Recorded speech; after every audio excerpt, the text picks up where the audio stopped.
Saudações, filhos da Via Láctea. Aqui fala o almirante Zarkon, da frota escapular.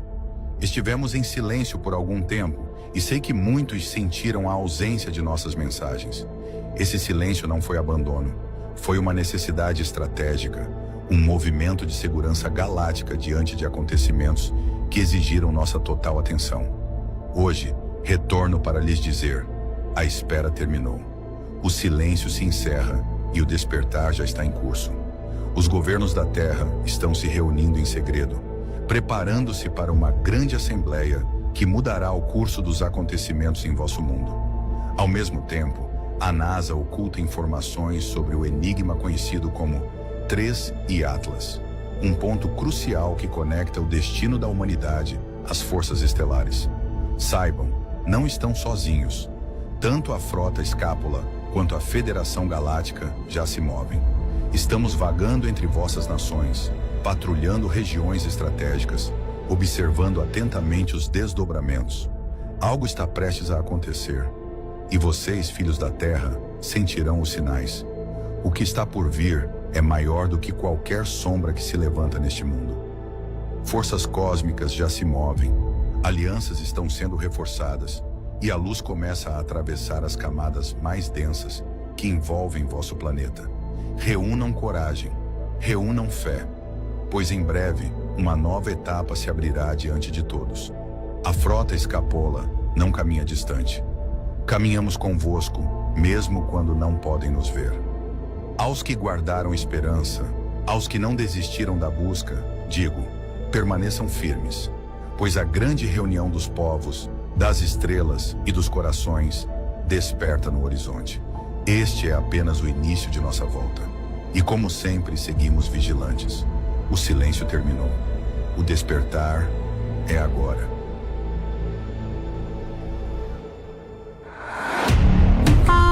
I'm from outer space. I got Milky Way for blood, evolution in my veins. I'm gold, I've been far away. I'm illuminated, I'll make a move, start the waves. I've been dreaming about flying for a long time. I had a vision from the crazy roller coastline. Artificially delegated AI.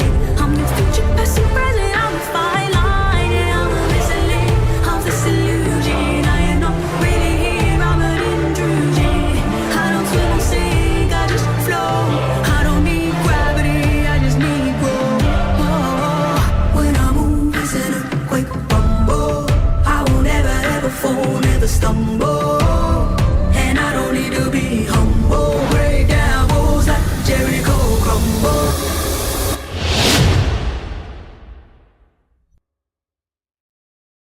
What happens if you keep going on from here on out? We would have a four-dimensional world. What exactly is the fourth dimension?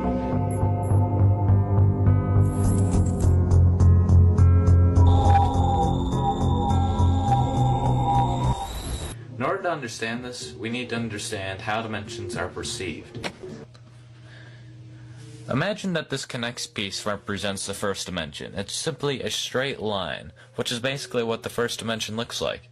And if you add 3 more of these straight lines and connect them so that adjacent sides are perpendicular and opposite sides are parallel, then you have the basic shape of the second dimension. You have a square.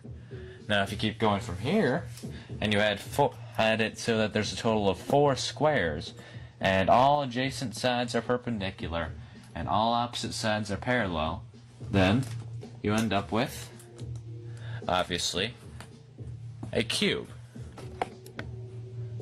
So if you tried to keep going from here, and you would have a 4-dimensional basic shape, you would have what's called a tesseract. Creature, however, seeing our 3-dimensional world in 3 dimensions, would be able to see through things. Would be able to see absolutely everything, just as we could see if there was several organisms spread along a 2D environment on your floor. You would be able to see inside houses. You would be able to see inside of people. Thanks for watching my video, and I hope this gave you a better idea of what the fourth dimension is. Muito bem, fizeram um desafio comigo. Olha aí, ó, perguntaram: tem mais vídeos? Olha aí os vídeos que acabaram de chegar de um grupo que se intitula New Age. Esse grupo Nova Era está fazendo um roteiro e entrando na Antártida, explorando locais que jamais foram vistos, imagens que ninguém até agora viu.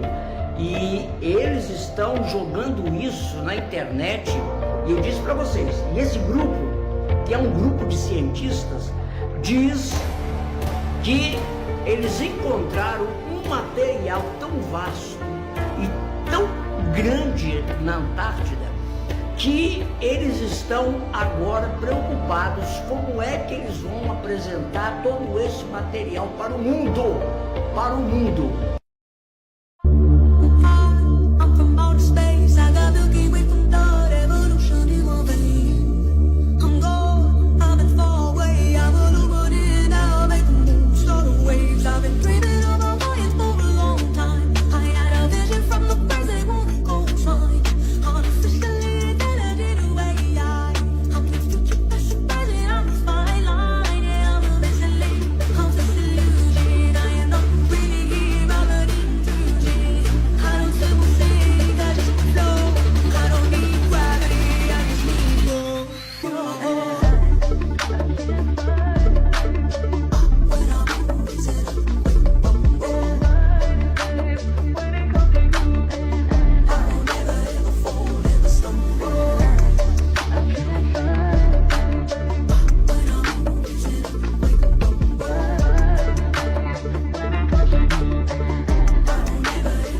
I move, is it a quick bumble? I'm from outer space. I got Milky Way from thought, evolution in my veins. I'm gone, I've been far away. I'm illuminated now, making moves, starting waves. I've been dreaming of a fire for a long time. I had a vision from the birds, they won't go fine. Artificially intelligent AI. I'm your future, past, and present. I'm the fine line. Yeah, I'm this illusion. I am not really here. I'm an intrusion. I don't swim or sing, I just flow. I don't need gravity, I just need more. When I move, is it a quick rumble? I will never ever fall, never stumble. And I don't need to be humble. Break down walls like Jericho. When I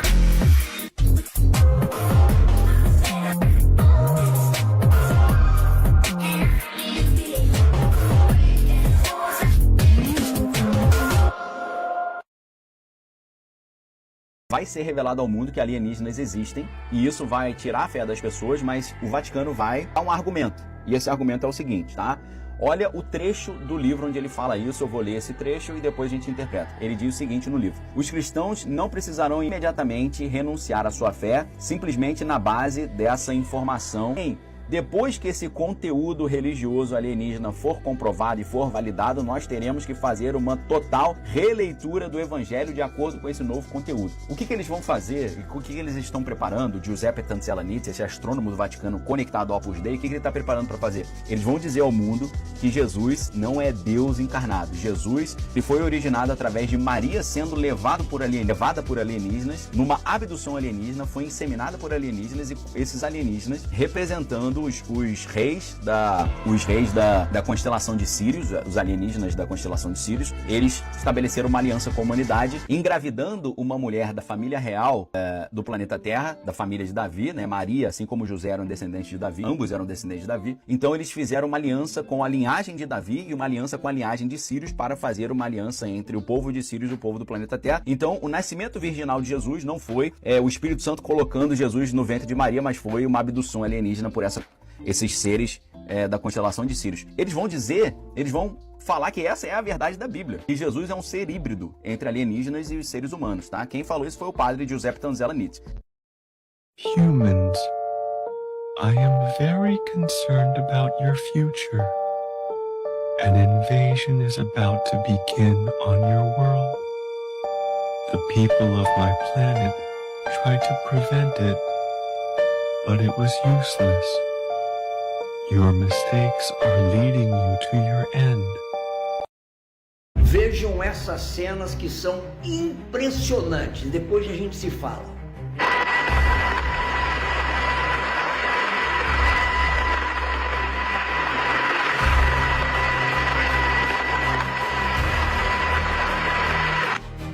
Muito bem. Isso aí apareceu na costa do Chile, a uns 50 quilômetros da costa do Chile, Oceano Pacífico.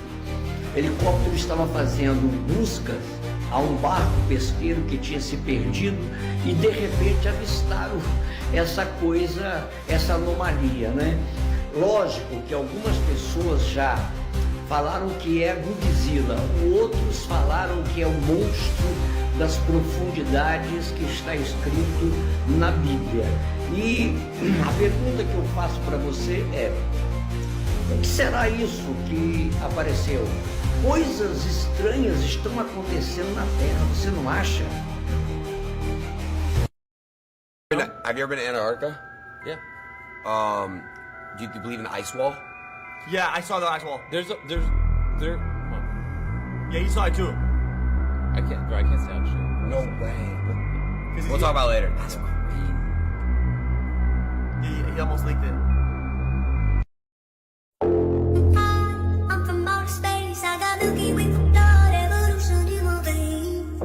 I'm gone, I've been far away. I'm illuminated now, make a move, start the waves. I've been dreaming about flying for a long time. I had a vision from the place they wanna go inside. I'm officially intelligent way. I'm your future, past and present. I'm a spyline. Yeah, I'm a listening of this illusion. I am not really here.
If they're not gatekeeping something down there, I don't know what this is. An amateur pilot just flew over Antarctica and is now being detained against his will. His name is Ethan Guo, and he was met with men in black suits upon landing there who placed him under arrest. Ethan was on a mission to raise $1 million for childhood cancer research by being the first person to fly solo over all 7 continents in the world. After journeying for over 360 days, the last continent on his list was Antarctica. He was flying from Chile to Argentina, performing an extended flyby of the Antarctic rim he was later planning on going to, when poor weather conditions forced him to make an emergency landing in a public airfield on King George Island in Antarctica. At first, he was met with the airport security team and firefighting staff to make sure he was all good, and they welcomed him into their base. Everything seemed fine, and he was even clear to continue his journey after about an hour, when all of a sudden, men in black clothing came and arrested him as he was about to leave. They took his phone, strip searched him, inspected his entire plane, impounded it at a local hangar, and then finally placed him in a holding cell under guard supervision, denying him access to Wi-Fi or any contact with the outside world. Turns out, those men in black suits were the Chilean Navy, claiming he violated international aviation rules by submitting a false flight plan to Argentina and then faking an emergency to land in Antarctica. But as mentioned, this is a public airfield in Antarctica, which isn't owned or governed by the laws of any country in the world. And typically, emergency airplane landings grant you immunity from regulations and protocol to ensure your safety above anything else. Yet they threw all that out the window and placed him on a 90-day travel ban while they investigate, and now he's just stuck in Antarctica. And he can't even leave the facility he's in without being supervised by a guard at all times. Not like there's anywhere he can go, but he's now essentially being held hostage in the most remote continent in the world. Which begs the question, did he see something during his flight he wasn't supposed to and is now being debriefed to forget what he saw? Or does the Navy really just care about following aviation guidelines in Antarctica that much? I'm from outer space, I got Milky Way for blood, evolution in my veins. I'm gone, I've been far away, I'm illuminated now, make a move, start a waves. I've been breathing on my fire for a long time. I had a vision from the present, wanna go inside. I'm officially intelligent away. I'm your future, past and present, I'm a fine line. Yeah, I'm a listening of this illusion. I am not really here, I'm an intrusion. I don't swim or sing, I just flow. I don't need gravity, I don't need roll. When I move, it's it up with a rumble. I will never ever fall, never stumble. And I don't need to be humble. Break down walls that Jericho come. When I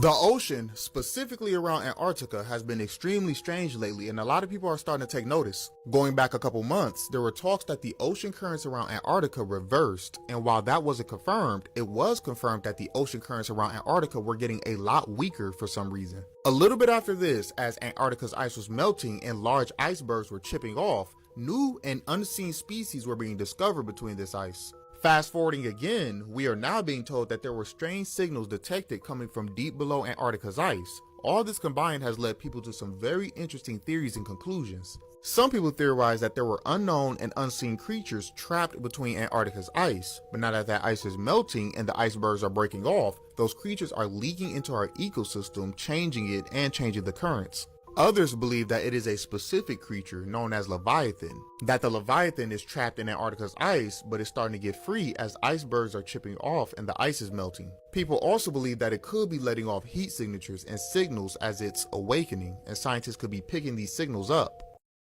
Os EUA estão em alerta para uma doença zumbi real. É real. Se chama doença de desgaste crônico, CWD. Ela transforma cervos e alces em criaturas cambaleantes e famintas. Animais vagam sem rumo, até morrerem lentamente.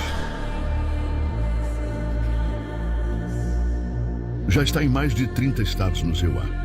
Além disso, tem casos também em outros países como Noruega, Finlândia e Coreia do Sul. E o pior, não existe cura. Partículas dessa doença ficam no solo por anos. Especialistas temem que ela possa atingir humanos.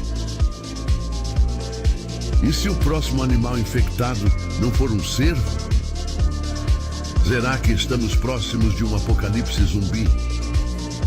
Comenta aqui o que você acha.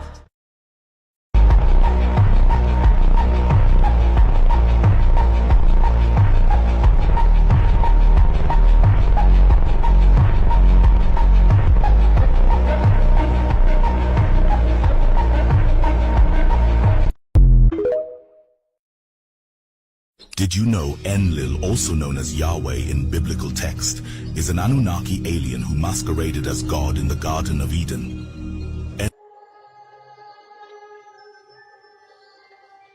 Enlil was a formidable warrior commander of the Anunnaki and was bestowed dominion and ownership over the earth and its newly modified human inhabitants. These Anunnaki were false gods and did not create us from scratch, but genetically altered our ancient cousins who were already here on the planet. With newfound authority, Enlil forged a sanctuary called the Garden of Eden, and he was known as the Lord Satan of the garden according to the Sumerian text. This encampment was an outdoor laboratory where these new genetically modified humans could grow and multiply, sheltered from the outside hominids and Neanderthals who lived outside Eden, distant kin to humanity. This sanctuary, a sprawling outdoor laboratory, was vigilantly guarded by armed angelic Anunnaki, tasked to allow neither entry nor exit, and would kill on sight if seen. A solemn decree fell from Enlil's lips, binding the Anunnaki to never unveil the truth unto this new race that they were spiritually their equals, but deceived them by saying they were their creations, by them, their God. Essa é a parte 2 do vídeo anterior lá, beleza? Escuta aí o Rúter falar aí sobre o final do nosso planeta, a borda do nosso planeta ali. Ele vai falar para vocês aí, escutem. Demora só 2 horas. Chegamos na borda da Terra. É isso. O governo desse país aí da Antártica, eles não deixam a pessoa atravessar esse ponto aí, você entendeu? Até a Antártica, pra provar que a Terra é plana. Olha aqui, ó. Não deixa a gente passar aqui lá, porque depois daquela montanha é o fim da Terra, tá? Eles não deixam passar. Eu tentei passar 2 vezes, não consegui, galera. Tentei passar por aí 2 vezes, entendeu? Dá a volta por cima, mas os guardas da Antártica me pegou, fui preso. Fiquei 2 anos preso.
A única saída para a evolução da humanidade, e de nós estamos aqui, a raça adâmica, quando eu disse que é com o corpo, é por quê? Porque o retorno para os níveis dimensionais somente acontece em vida. Então a vida humana, a encarnação humana é a coisa mais importante que nós temos em mãos. E é por isso que o sistema, os Anunnaki, o governo oculto, agem para criar um sistema para cortar a vida humana, para impedir a nossa sobrevivência e o prolongamento da nossa vida. Jesus Cristo, muitos vão até duvidar e vão achar isso uma loucura que eu vou dizer aqui. Ele ensinou e veio trazer esta verdade de volta para a humanidade. A vida eterna, a ressurreição. E ele provou isso. Ele foi com o corpo embora e está vivo até hoje. E disse: vocês farão muito mais do que eu fiz. E eu deixo aqui o legado para o povo, para a humanidade, para aqueles que eu escolhi e são aqueles que vieram trazer esse conhecimento para a Terra no passado. Os evangélicos falam alguma coisa sobre o arrebatamento. Arrebatamento. É uma distorção um pouco disso. É uma distorção. Mas não é aquilo lá. Você não vai estar aqui e de repente você vai ser abduzido, não é isso? Não. É mesmo porque, né, seria complicado. Não, Agora, o que temos que fazer e viver para chegar nessa consciência e nessa transmutação? O que você crê que é necessário? Uma vida seguindo os princípios de consciência e de um treinamento para que você consiga realmente manter a sua frequência em nível alto, para que o seu corpo acompanhe também esse desenvolvimento, para que você realmente consiga prolongar a sua vida e, diante de um treinamento, uma possibilidade que está possível e aberta a todos hoje, como sempre aconteceu no passado, todos consigam essa transmutação. Olha lá embaixo, vamos filmar lá embaixo, olha lá. Ei, comandante, não tem como mais, comandante. As pessoas têm que saber disso. Não dá para esconder mais. Não tem como. O governo vai ter que revelar isso para o mundo. Oh my God! Gente, as imagens que nós estamos vendo aqui nessa expedição vai chocar o mundo. Olha o que uma expedição descobriu na Antártica. Essa expedição que foi rumo à Antártica, ao paredão de gelo, né? E aí vai esse navio furando, quebrando o gelo todo da Antártica e chegam diante do grande paredão. Isso, uma equipe de exploração. E aí viram o quê? Do lado do paredão, uma vegetação, do jeito que eu venho falando, do jeito que eu venho comentando, que não só isso, não é só vegetação que tem na Antártica, não, né? Tem mais coisas. E agora, olha aí, ó, eles encontraram essa abertura e desceram uma câmera através desse buraco. E o que eles descobriram lá embaixo na Antártica? Descobriram que existe uma outra terra, existe um outro espaço onde tem vegetação morta lá embaixo.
Esta é a melhor prova da Terra plana que você já vai ouvir. Isso vai fazer você repensar tudo o que acha que sabe. Pense nisso. Por que quase todas as civilizações antigas descreveram uma Terra plana sob uma cúpula ou o que chamavam de firmamento? Egípcios, hebreus e até sociedades secretas como os maçons mostram a mesma coisa em seus símbolos. Veja a Bíblia. O Gênesis diz que Deus fez o firmamento e separou as águas de cima das águas de baixo.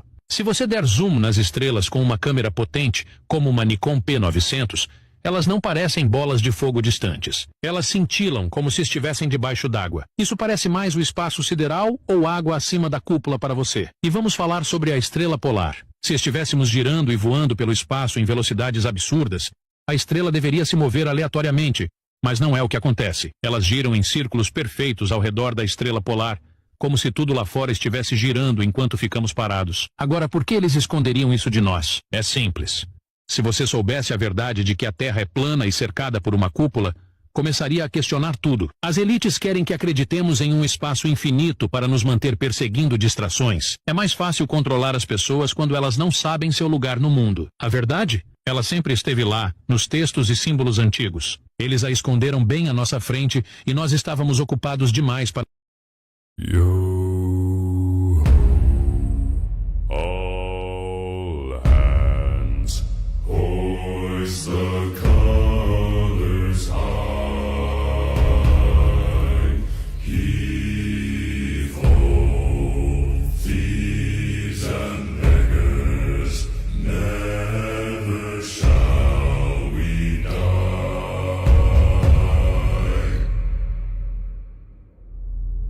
Now some have died and some are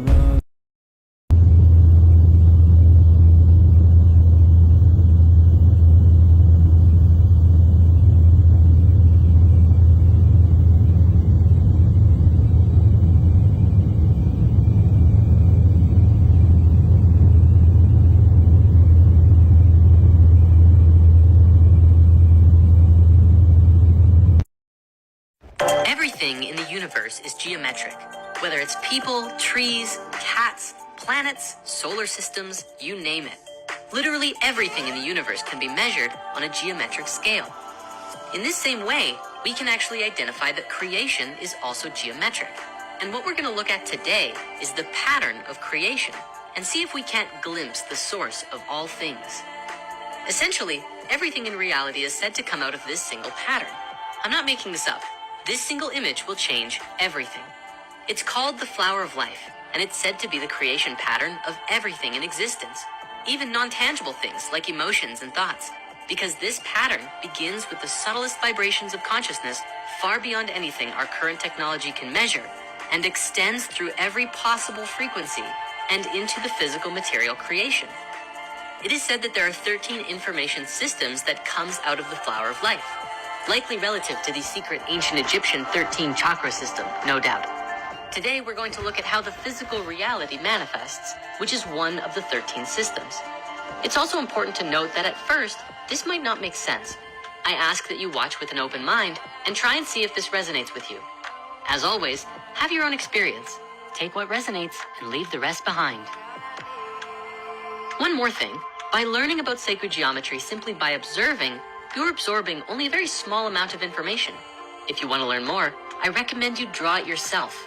When you do this, you begin to see things in a new way. You begin to create new mental patterns and connect with your own higher understanding. Promise.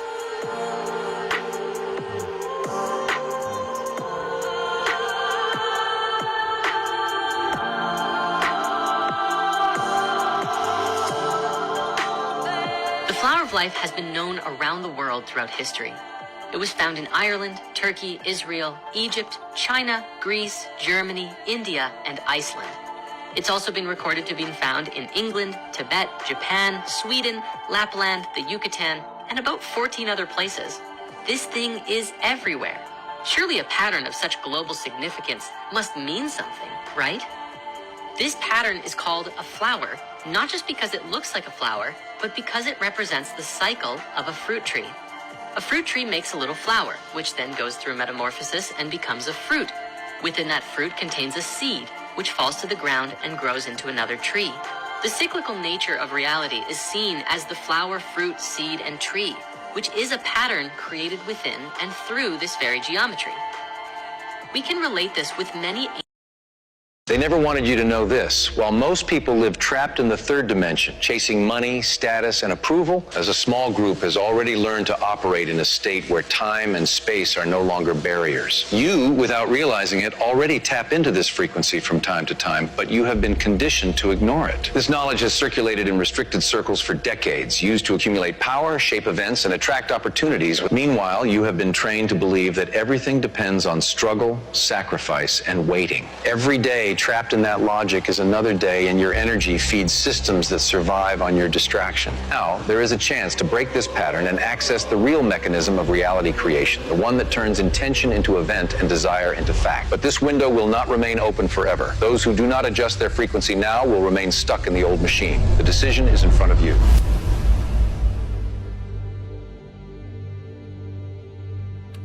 Most people live under the comfortable illusion that reality is stable, fixed, and obedient to immutable laws that conventional science describes. But this is only a partial narrative, carefully shaped to keep attention locked on what is visible and measurable. Behind the solid appearance of things, there is a dynamic vibrational field where consciousness and energy intertwine, and it is there that the true architecture of human experience is designed. What we call the physical world is nothing more than one layer of a much broader spectrum of existence. Quietly, a portion of humanity already operates beyond it, even without realizing it. The transition underway is not political, nor is it technological in the superficial sense. It is a mutation in the very way of perceiving and interacting with reality, the passage from the third to the fifth dimension. This is not about moving to another planet or crossing celestial portals, although some traditions use that symbolic language. It is a leap in the quality of consciousness, a shift in the vibrational state that radically changes how events, relationships, and circumstances manifest. The fifth dimension is not a separate territory in space. It coexists right now in the same place you are, just like multiple radio frequencies coexist in the air. What changes is the tuning. While the third dimension is dominated by the perception of separation, effort, and the linearity of time, the fifth is based on interconnection, flow, and simultaneity. This means that the job you imagine, the house you visualize, and the relationship you desire do not need to be pursued as distant targets. They already exist, waiting only for your frequency to align so they can collapse into your field of experience. This assertion directly contradicts the chase after it logic that shapes modern culture. From an early age, education and society program the mind to believe that achievements are the direct result of physical effort and relentless struggle. However, those who already operate, at least partially, on the frequency of the fifth dimension know that this equation is reversed. It is not brute effort that creates, but the sustained internal state. It is the coherent vibrational field, charged with clear intention, that magnetizes people, circumstances, and opportunities. Science still hesitates to state this openly, but studies on heart coherence, electromagnetic fields, and neuroplasticity already leave cracks for this understanding to seep in. The interest in this subject is growing because, for many, the signs of this transition are already tangible. Some notice coincidences, multiplying to the point of defying statistics, meaningful encounters happening at perfect moments, or a sense that something is coordinating events with invisible precision. Others report subtle physical changes, greater sensitivity to environments and people, a periodic need for isolation to rebalance, or even an inner shift that makes it hard to sustain old conversations and habits. All of this can be interpreted as symptoms of a vibrational realignment that has already begun. This is not mere mystical speculation. Modern interpreters of ancient spiritual principles, such as Neville Goddard, have shown that the human imagination is the creative power in action, operating behind the scenes of reality. His thesis, that feeling is the secret, converges with the fifth dimensional experience. By feeling the desired reality as if it is already real, consciousness reconfigures the energy field and collapses space-time, attracting the corresponding scenario. What once seemed like a miracle reveals itself as vibrational engineering. This is not a process reserved for isolated monks or rare visionaries. It is available to anyone willing to abandon the restricted view that life is a linear sequence of purely physical causes and effects. Here is the unsettling truth. This change is already happening on a collective scale, whether you are aware of it or not. Ignoring it does not stop it. It only delays your conscious participation in it. In the course of this exploration, we will uncover the mechanisms of this transition, the concrete signs that you are already living, at least partially, in the fifth dimension, and the ways to stabilize this frequency until it stops being the exception and becomes the norm. To understand the scope of this dimensional transition, it is necessary to first deconstruct what is meant by dimension outside of the limited vocabulary of school-level physics. Common sense tends to reduce the idea to spatial coordinates, such as length, width, and height, plus time. While this definition is useful for measuring objects and calculating trajectories, it is insufficient to explain realities that can be perceived by those who enter expanded states of consciousness. In spiritual and esoteric contexts, dimension is not a physical address, but a vibrational pattern of existence, a state of consciousness that determines the quality of the reality that is perceived. The third dimension, which dominates the daily experience of most people, is characterized by a perception of separation between the observer and the observed, by a linear time that appears to move in a single direction, and by a constant need for effort to maintain or to achieve anything. This is the dimension where matter is perceived as solid, physical laws are taken as absolute, and identity is shaped by the ego and by external narratives. Here, a person's value is often measured by the ability to compete and to accumulate. The fifth dimension, on the other hand, operates under completely different parameters. In it, the notion of separation dissolves. It becomes clear that everything that exists is interconnected by an invisible field, and time ceases to be a line and is experienced instead as a set of coexisting possibilities. This does not mean that matter disappears or that physical laws stop functioning. It means that interaction with them takes place at a subtler level where consciousness directly shapes the course of events. In 5D, creation does not arise from physical effort, but from the sustained vibrational state. This understanding did not appear out of nowhere. It is grounded in ancient traditions that, under different names and symbols, already pointed to the existence of multiple levels of reality. Vedic texts describe lokas, interpenetrating planes of existence. Hermetic schools speak of subtle and dense planes coexisting. Christian mystics interpret the many mansions in my Father's house as a metaphor for states of consciousness. Neville Goddard, one of the most incisive interpreters of this vision in the 20th century, insisted that we do not go anywhere, we simply enter states. For him, every scenario and every person in life is a direct projection of the internal state, and altering that state inevitably alters the external scene. This view resonates with contemporary research into the interaction between the mind, the body, and the electromagnetic field. Neuroscience has documented how coherent patterns of brainwaves, aligned with heart coherence, produce physiological changes and influence the perception of reality. The HeartMath Institute, for example, studies how the electromagnetic field of the heart, which is far stronger than that of the brain, can be influenced by emotional states and, in turn, interact with the environment.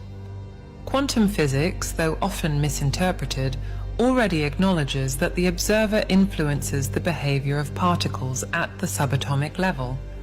While these findings are not definitive proof of higher dimensions, they weaken the narrative that consciousness is merely a byproduct of the physical brain. In today's context, ascension is spoken of not as an escape from the world, but as a gradual realignment of vibrational frequency, both individual and planetary. This shift affects the physical body, which must adjust to sustain higher states of consciousness. Symptoms such as heightened sensitivity to sounds, lights, and the emotional fields of others, changes in sleep and diet, and even sudden shifts in interests and values are often reported by those in transition. These adjustments are not random side effects. They are the biological system's responses to a different energetic pattern. According to this perspective, the Earth itself is also undergoing a vibrational elevation. This is not merely a poetic metaphor. Measurements of the Schumann resonance, the planet's natural electromagnetic frequency, have shown significant variations in recent years. While conventional science attributes these variations to solar and ionospheric factors, some alternative researchers maintain that these spikes are correlated with collective expansions of consciousness. If that correlation is more than a coincidence, then the shift is not merely internal, but part of a systemic recalibration involving the entire planetary ecosystem. During this process, challenges do not vanish. On the contrary, they become catalysts. Old problems and conflicts resurface, not to punish, but to offer portals of expansion. In 3D, an obstacle is a wall. In 5D, it is a door, and passing through it requires dissolving attachment to drama and to the victim narrative. This is one of the most destabilizing aspects for those beginning to awaken, realizing that blame does not lie with others or with circumstances, but with the internal state that sustains them. Here again, Neville Goddard is direct. Changing the world means changing yourself and nothing else. Understanding these fundamentals dismantles the limited view that confines human experience to a single plane of existence. It also prepares the ground for grasping how, in practice, it is possible to consciously operate in a higher vibrational state without abandoning daily life. From here, it becomes inevitable to examine how this principle translates into practice and how it changes the fundamental logic by which reality organizes itself. At the heart of this entire shift lies a principle that, to a mind conditioned by the third dimension, can seem almost heretical. It is not you who goes after what you desire. It is what you desire that is drawn to you, as long as your internal frequency is compatible. This reversal of the dominant logic is the backbone of life in the fifth dimension, and it is not merely an inspirational metaphor, but a specific energetic mechanism that can be measured in vibrational terms. In 3D, the paradigm is linear. First, you identify a goal, then you create an action plan, and finally, you apply continuous effort until the target is reached.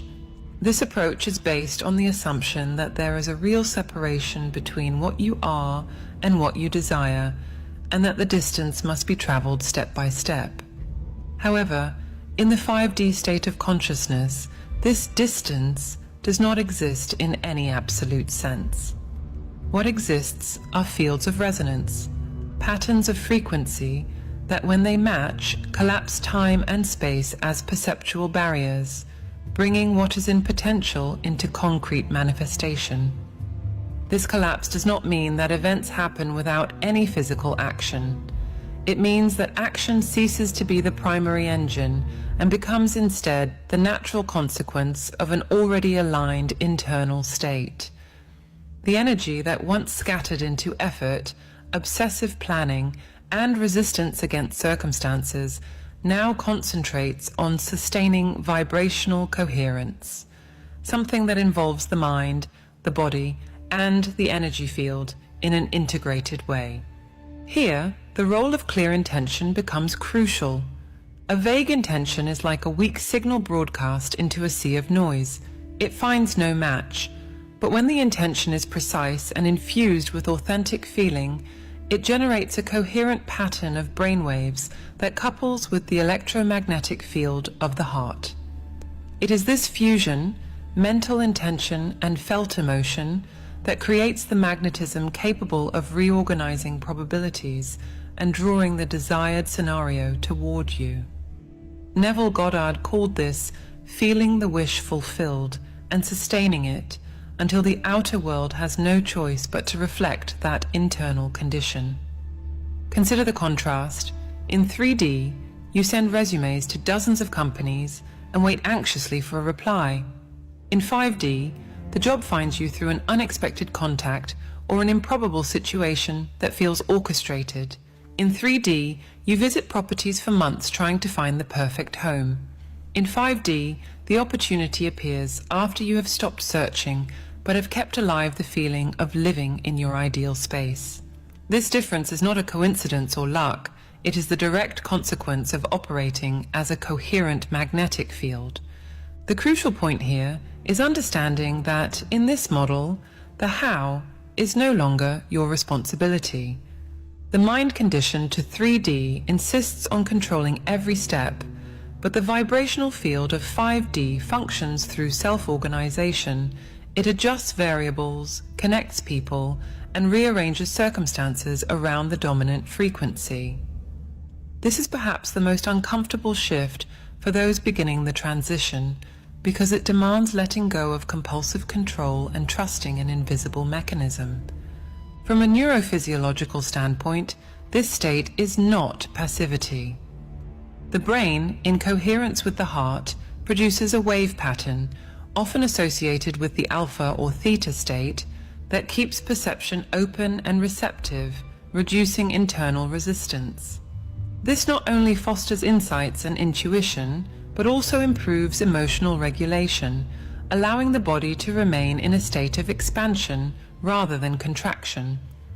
Coherence, in this sense, is not an abstract concept, but a measurable physiological condition that translates directly into personal magnetism.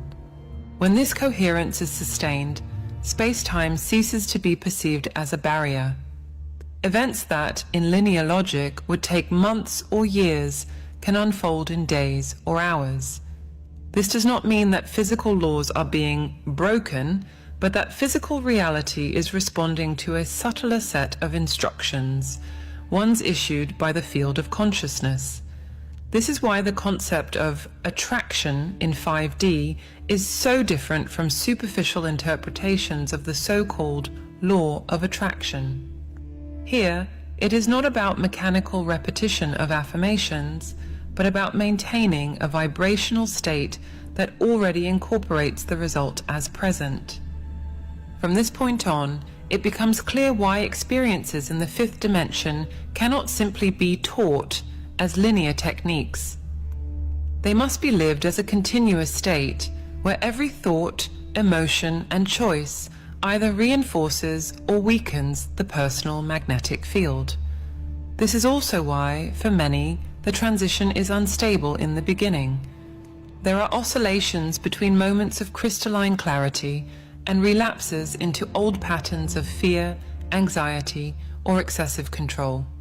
Understanding the core concept, therefore, is more than memorizing a theory.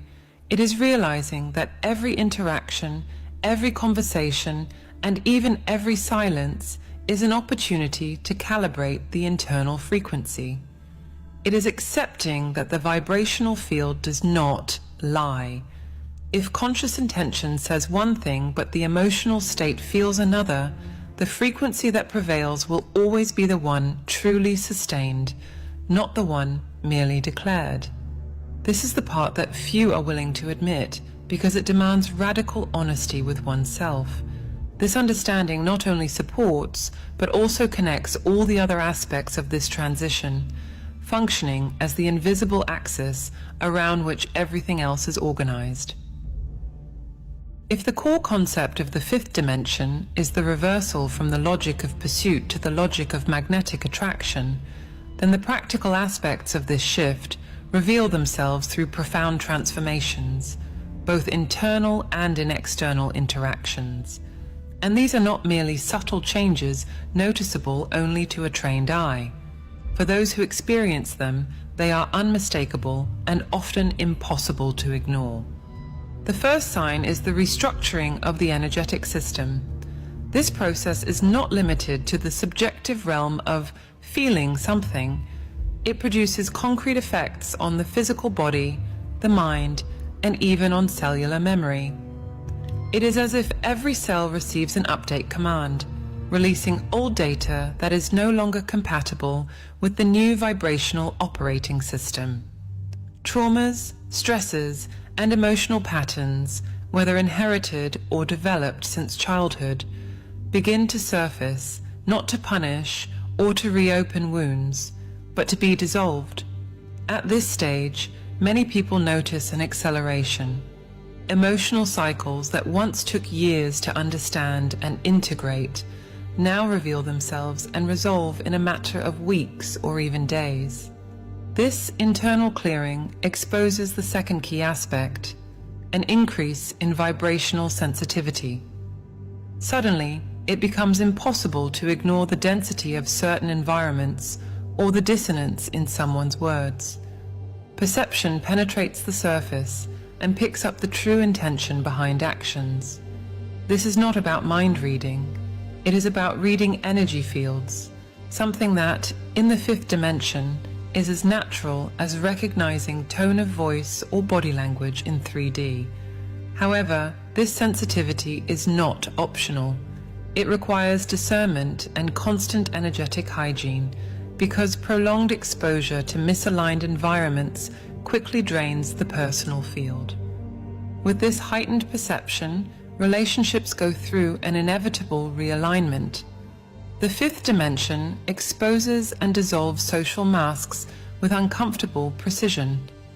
Dynamics that were sustained by manipulation, emotional dependence, or the silent game of savior and victim stop being tolerable. Simply holding on to a false role becomes energetically exhausting. This is why many people naturally drift away from old friends, family members, or partners, not due to explicit conflict, but because the frequencies no longer match. Here emerges a liberating understanding: you cannot save anyone. Each person chooses, at the soul level, the experiences they will go through and the pace at which they will make their own changes. Interfering in this process, no matter how well-intentioned it seems, wastes energy and paradoxically can delay the other person's growth. This realization dismantles the 3D mentality, which often rests on the idea of fixing or rescuing others. In 5D, love expresses itself more as presence and respect for each person's divine timing than as compulsive intervention. This understanding resonates with Neville Goddard's view that the other is always you projected. If every encounter is a reflection of your internal state, then trying to change someone without changing yourself is like trying to adjust the image in a mirror by moving only the reflection. This perspective transforms the dynamics of human connections. By raising your own frequency, you naturally attract people who reflect that new state, and inversely, those who do not resonate with it simply drift away. The fourth notable aspect is the transformation of the emotional body. As memories and old patterns are cleared, the emotional body stops reacting impulsively to external triggers. This does not mean apathy, it means stability. Intense emotions still arise, but they dissipate quickly because they no longer find internal structures to cling to. Inner peace, once considered a distant achievement, becomes the default state. This profoundly changes the way you interact with the world. Decisions are made from clarity rather than urgency, and intuition takes precedence over fragmented reasoning. Another key development is the repositioning into the role of observer. Instead of being pulled into three-dimensional drama, consciousness creates an inner space between stimulus and response. This distance is where higher consciousness can act, illuminating choices that might otherwise go unnoticed. The ability to observe without judgment and to act without being contaminated by the energy of the problem is a turning point. It prevents attention from being hijacked by conflict and keeps the vibrational field stable, which is essential for remaining in the 5D frequency. This observer stance also drastically affects the field of action. It becomes clear that certain urgencies are not real, but are distractions projected by systems that feed on scattered attention. By recognizing this, you begin to protect your field with rigor, choosing carefully where and with whom to invest energy. Inevitably, this leads to changes in professional paths, social circles, and even geographical location. The final point that links all the others is the cascading effect of internal coherence. Each internal vibrational adjustment produces external rearrangements that often happen so synchronistically that they seem like statistical improbabilities. A chance meeting that solves a long-standing problem, an opportunity that appears without direct effort, a situation that seemed blocked suddenly unlocking almost automatically. In the 3D logic, this is interpreted as coincidence or luck. In 5D, it is simply the natural mechanics of an aligned field. When analyzing these events, it becomes impossible to separate internal and external as distinct entities. In the 5th dimension, there is no real boundary between what you feel and what you live. Life responds as an amplified echo of the dominant frequency, and each internal adjustment is followed by a corresponding external response. This is not a motivational belief. It is a repeated observation made by those who have sustained this state long enough to see the pattern emerge again and again. These aspects, energetic restructuring, vibrational sensitivity, transformation of relationships, emotional stabilization, the role of observer, and internal coherence, are not linear stages, but interconnected expressions of the same process. Recognizing and understanding them is essential so as not to mistake the symptoms of transition for problems or losses. In truth, each one represents the strategic release of everything that no longer resonates, making room for consciousness to fully anchor in a new level of existence. These changes are not isolated pieces, but interlocking gears of the same mechanism. It is by understanding this mechanism that the doors open to the broader implications of this transition. Once you understand the mechanics and the signs of the 5th dimension, it becomes impossible to avoid the central question: how does this shift change everyday life in a practical and measurable way? This is not only about experiencing subtle phenomena or noticing unusual coincidences. The impact seeps into decisions, behaviors, and priorities, quietly reorganizing the way every aspect of life is structured. One of the most evident developments is the rise of the conscious observer's role. In the 3rd dimension, the automatic tendency is to react, to let circumstances dictate your internal state. In the 5th dimension, the process reverses. You create an inner space between stimulus and response, a pause in which higher consciousness can step in. This space is strategic territory because, within it, drama loses its grip and clarity takes over. From this position, it is no longer about controlling circumstances, but about allowing the response to emerge from a point of stability and alignment. This skill of observation is not an exercise in passive neutrality. It is an active stance of vibrational monitoring. You learn to detect, almost instantly, when your energetic field begins to drift out of alignment, and you intervene before the disturbance can grow. This energetic proactivity is a game changer. In 3D logic, most people react too late, trying to fix the effects of an already compromised internal state. In 5D, you act at the source, adjusting the field before it translates into unwanted circumstances. This alignment demands radical choices. You become aware that not every energy deserves access to your field. The filter stops being merely moral or rational and becomes vibrational. It is not about liking or disliking someone or something, but about recognizing whether the frequency in question nourishes or drains you. This conscious selection often provokes deep changes in your social circle, professional partnerships, and even in the physical location where you live. For some, it means walking away from environments that once felt unavoidable. For others, it is the opportunity to create aligned networks that amplify the desired vibrational state. This filtering process is not isolation. On the contrary, it opens space for genuine connections that operate on the same frequency. By protecting your field, you avoid contamination by patterns that do not correspond to your intended state. preserving what is perhaps the most valuable resource of pentadimensional life, internal coherence. And when that coherence is maintained, it produces cascading effects. Small decisions made from it generate disproportionate results, shaping reality with more precision than any plan built on the linear logic of 3D. Another inevitable development is the strengthening of the energetic body as an absolute priority. This means integrating practices and habits that not only sustain physical vitality, but also reinforce vibrational stability. It is not about following spiritual trends or esoteric diets. It is about cultivating a constant relationship with your own energy, knowing how to recharge, how to clear yourself from external influences, and how to expand your field when necessary.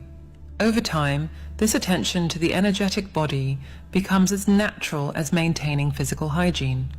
This solid foundation prepares the ground for the expansion of the multidimensional self. When you anchor consistently in the fifth dimension, consciousness begins to access even subtler layers of reality, those that some traditions call the sixth, seventh dimension, or beyond. At this stage, the separation between thought, word, and manifestation narrows to the point that speech itself gains immediate creative weight. Statements charged with clarity and certainty begin to generate perceptible effects without the delay characteristic of 3D. This is not a coincidence or miracle. It is the natural functioning of a field that is fully unobstructed and aligned. In this process, the old mind, shaped by conditioning, fears, and rigid identities, begins to dissolve. For many, this is a strange experience, looking at old photos or remembering past situations and feeling as if they were memories from another lifetime. Mental clarity increases exponentially, and illusions once well disguised by the ego become transparent. What was once accepted as normal reveals itself as artificial, and the impulse to live according to those artifices simply disappears. The consequence of this dissolution is a growing state of lightness and inner spaciousness. This is not continuous euphoria, but a stable calm that settles in as a backdrop. Resistance to the present moment drops dramatically. Circumstances that would once have triggered anxiety or frustration are now received as part of a larger flow, understood within a broader context of life's purpose. This acceptance is not resignation. It is a conscious choice to stop wasting energy fighting what is already manifested, redirecting it instead toward creating what still exists in potential. At the collective level, these changes carry significant implications. A critical mass of people operating from the vibrational coherence of 5D inevitably alters the collective field. This affects social, economic, and even power structures that depend on individuals remaining locked into the frequency of scarcity, fear, and reactivity.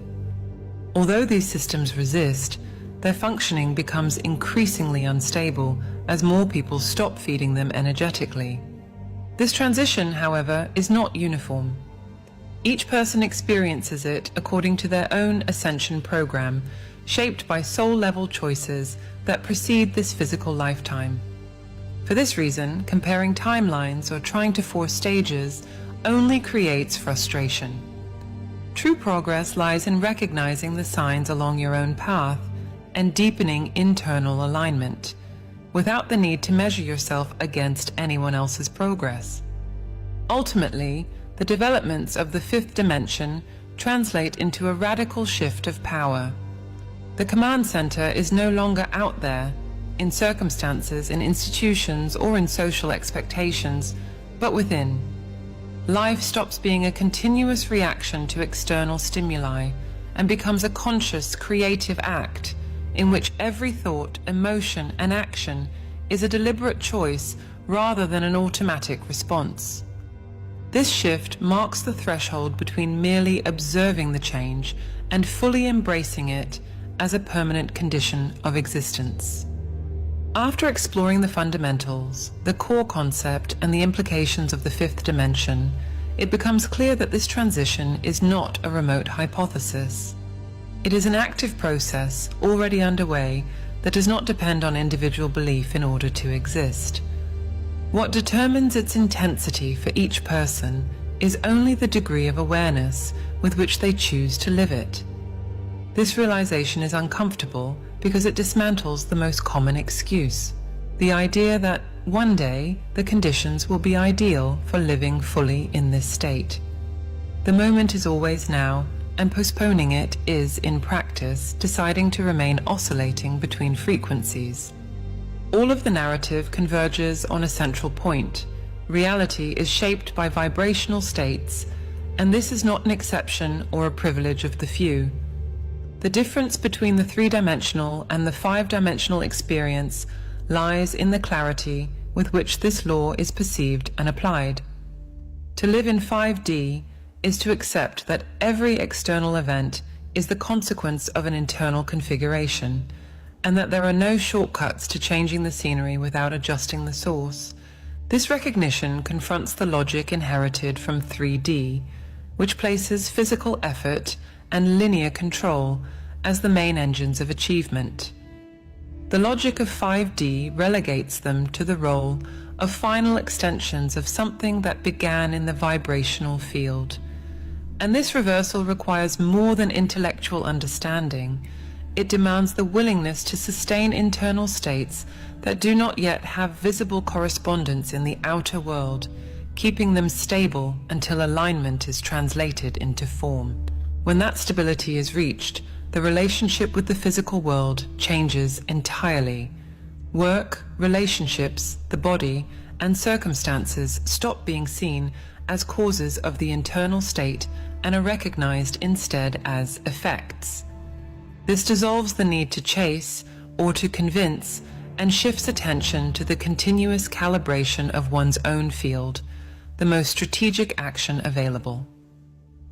On an individual level, this shift implies radical responsibility. With no room to transfer blame, each person sees themselves as the origin of their own experience. On a collective level, it opens the way for larger transformations. As a growing number of individuals sustain vibrational coherence, patterns based on fear and scarcity begin to lose support. This is not an instant collapse, but a gradual draining of systems that depend on unconscious adherence in order to exist. Knowing this, however, is not the same as living anchored in that state. Stability in the fifth dimension requires practice, discipline, and the deliberate use of resources that help maintain coherence, even in the face of external stimuli that pull downward. The inevitable question then arises: if it is already possible to experience moments of clarity and spontaneous creation, what prevents those moments from becoming permanent? The answer points to a simple yet demanding core. You must regularly create the internal space where mental and emotional turbulence dissolves, allowing the creative intelligence to operate without distortion. This space is not conceptual, it is experiential, and the most direct way to access it is through meditation, not as an occasional pause for relaxation, but as a strategic tool for vibrational alignment. To meditate in this context is to reorganize the internal field so that thought and emotion operate in coherence.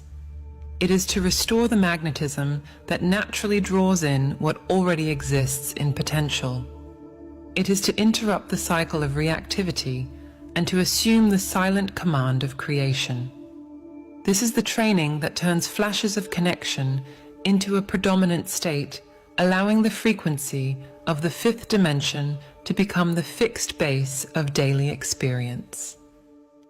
Every change begins with understanding your role as a co-creator, and the only way to connect with this divine intelligence is through meditation. We have developed a set of audio tools to help you access this higher state of consciousness.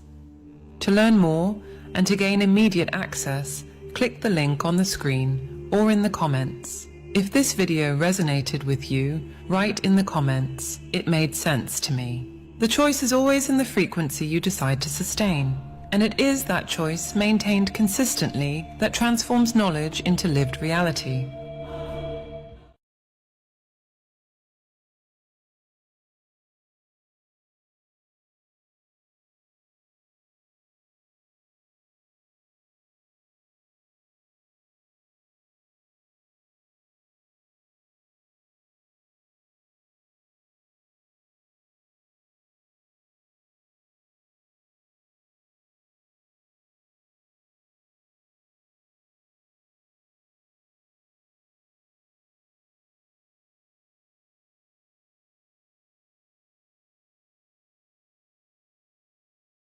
Everyone, please stop what you're doing and listen. This is not a drill. What's the most resilient parasite? An idea. A single idea from the human mind can build cities.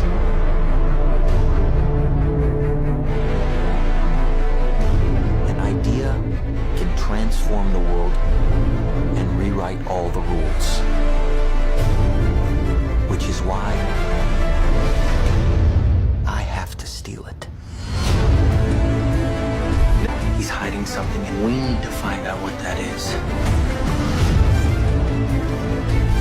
We gotta break out of here. Give him the kick!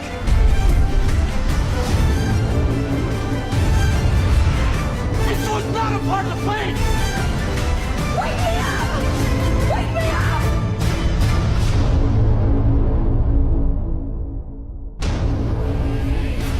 I know we have still not shattered that highest and hardest glass ceiling, but someday someone will, and hopefully sooner than we might think.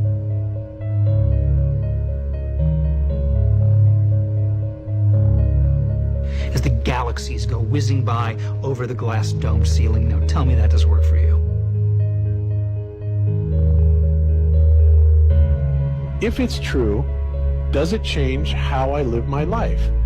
This is something that is not an easy answer because of the magnitude of what we're talking about here. How it will change your life, first of all, when you understand it, is dramatic, to say the least. Will it change you from having to go to your job every day and the things that you typically do every day? No.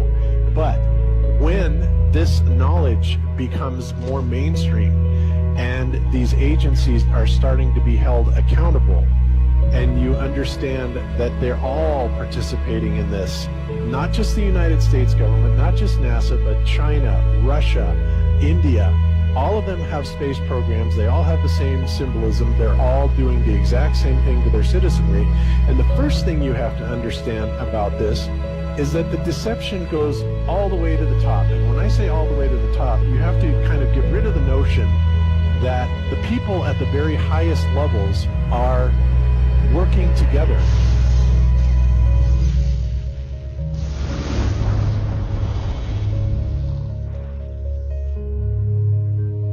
Why would they do this? Why are they trying to hide the fact that we are on an infinite plane or on a flat earth rather than a ball? Well, if you isolate people into the idea that they're on a blue marble that's in the middle of a universe that is really insignificant and there's thousands or millions and billions of other worlds and possibly other civilizations, that makes most people think that we are insignificant and that we did actually come about as some sort of an accident.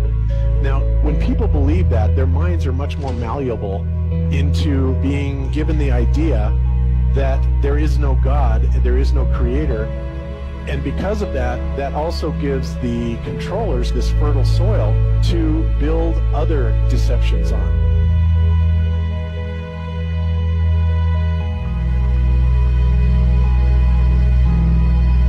Why do you think that Truman has never come close to discovering the true nature of his world until now? We accept the reality of the world with which we're presented.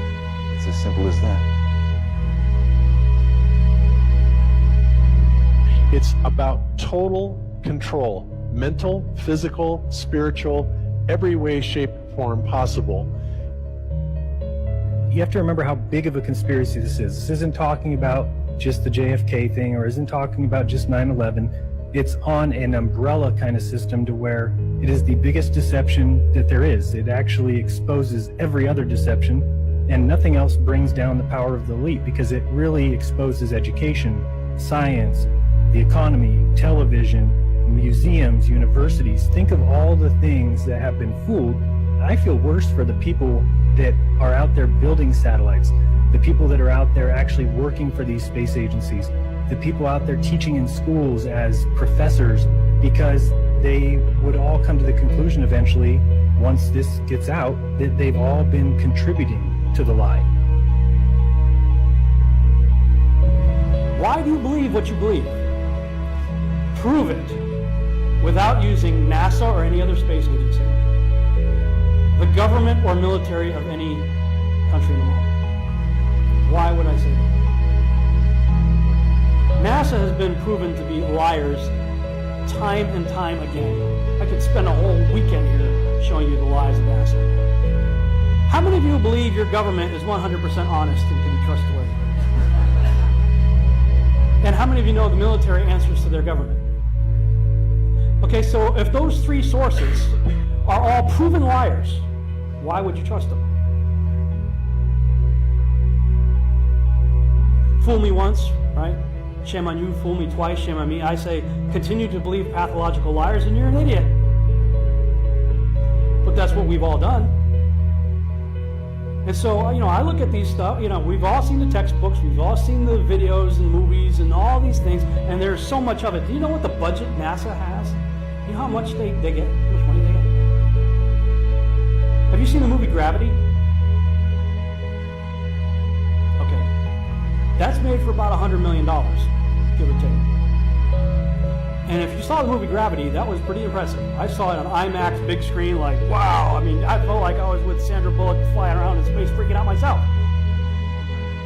Okay, this is what they're able to do with $100 million. What are you able to do with tens of billions of dollars a year since the 60s? Now, in my opinion, we're being lied to not only about the shape of the Earth, we're being lied to about the very nature of reality itself. In 1954, Admiral Richard Byrd, a highly decorated naval officer, conducted an interview where he alluded to the idea that there may very well be land beyond the poles. Admiral Byrd, you've been to both the North Pole and the South Pole. Is there any unexplored land left on this Earth that might appeal to adventurous young Americans? Yes, there is. But strangely enough, there's left in the world today an area as big as the United States that's never been seen by a human being. And that's beyond the pole on the other side of the South Pole from Middle America. And I think it's quite astonishing that there should be an area as big as that unexplored. It's a tremendous So there's a lot of adventure left down at the bottom of the world. Admiral, do you hope to see that? We don't know. That's the big problem. We don't know where we are, okay? That's what we're all trying to figure out here. But there is the Antarctic Treaty where, 53 or so nations have signed saying that no one's going to lay claim to Antarctica and that there are massive restrictions for travel there. You can't just get up and go to Antarctica on your own. You have to have a tour guide with you, and there are only certain entry points, and there are limits on where you can go search. Personally, I think the unconquered South face is the only one worth scaling. It's a 20,000-foot sheer wall of ice, but that's never stopped me before.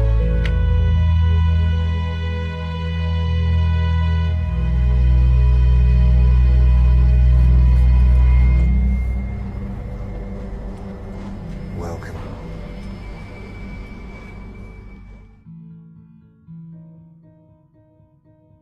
No, I just want to stand on top of the wall and piss off the edge of the world.